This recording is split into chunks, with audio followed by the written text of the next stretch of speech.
Uy, na-zoom mo ta? Saan ka? Paano ko nakuha yan? Pabis ka nakaayos ng baba. Wait lang, mag-move lang ako guys. Nag-just realize ang tayo pala ng Kabyang Tunnel. Hindi, tunnel lang yan. Sikat kasi siyang tunnels.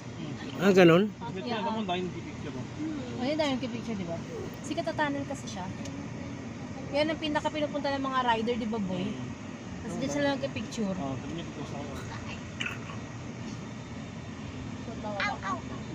Ando na tayo. Handa na tayo. Tapos na kayo.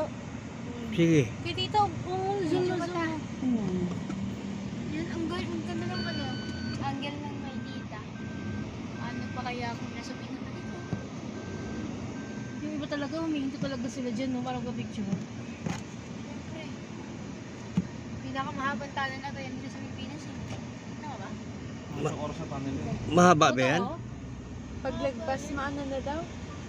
Get ready! Bundok walang dito, jump pag scare. labas mo, ano na siya Hindi, daw. joke lang. Cebu na? Cebu?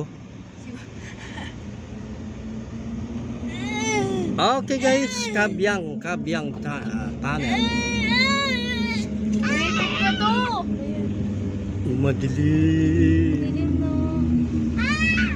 Sabi, ang ano, theory dito, kailangan mo daw bumusina pag andito ka sa loob. Kasi Ah, talaga? pag hindi ka bumusina, may makikita ka daw dito. Hindi mo sina. Lalalanin Musinahan mo hanggang dulo. Ginawa. Ayun. Kailangan mag-inay dito eh. Pag nadaan Kabyang ka. Tunnel. Diba, ang galing ko. Kaka-horror movie ka daw. Makamuro ng movie mo anak eh. Ang daming horror baby ako. Talaga? Kailangan mo sila musina. May ngayon, ano pag gabi? Talaga? Hindi ko sila sila. Bakit madilim talaga siya? Yun nga yung ano natin yung sa World War. Yung maraming Ayun, matulog. black. Para pa sintabi. Ah, okay. So ito yon.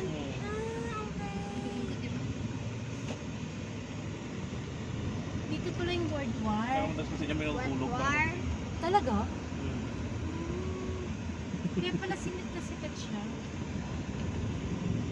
Parang kahit ano eh. Search ko nga yung sa Google Story na film. Kaso wala akong signal eh. Kay Biang o kay Biang? Kay Biang.